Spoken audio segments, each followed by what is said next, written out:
The Canadian experience has always included waves of immigration from migrants and refugees from around the world. Woven into the fabric of our identity are the contributions of newcomers who help shape and participate in the growth of our nation. But the journey here can be long and harrowing. Today we look back at the arrival of the Vietnamese boat people in Canada over 40 years ago. Yesterday I met with Quinn Trinh, who arrived in Canada on April 18, 1979, and asked her to share her experience. We spoke at An Zao Vietnamese restaurant in downtown Toronto.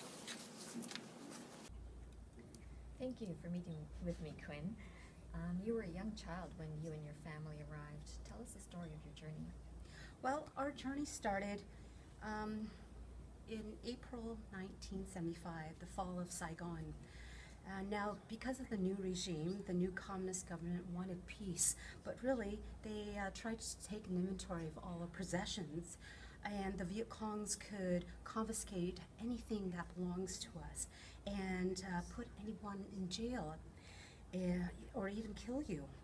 So at that point, we knew that we had to leave.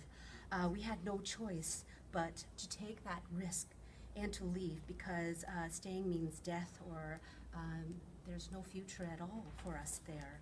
So for the next 3 years, my family tried to escape.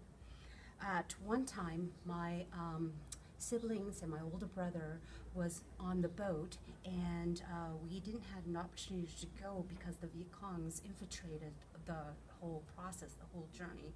So they had to leave without us. And finally, we were able to, after many attempts trying to escape, my father gathered all the food and the water necessary for the trip, and we finally able to go.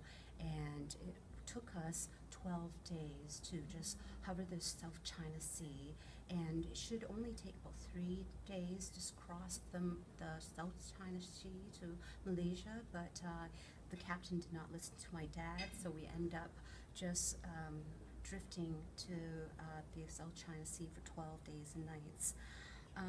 We arrived in Bangkok refugee camp in Thailand, and we stayed there for a year. Is because the other side of my family, my siblings, arrived, left first, and we couldn't get a hold of them, so we had to correspond and wait for the correspondence to reply. So during that time, my youngest sibling was born, and we had to live there for a year. And finally, in April 1975, we arrived in Canada, reunited with our family. So then at that point, did you feel that your journey was over and you finally arrived in your new home in life? Immediately I realized that this is our home. This is where we strived, and with hard work and determination, Canada is our home now. Quinn, thank you so much for sharing your family's incredible story. You're welcome.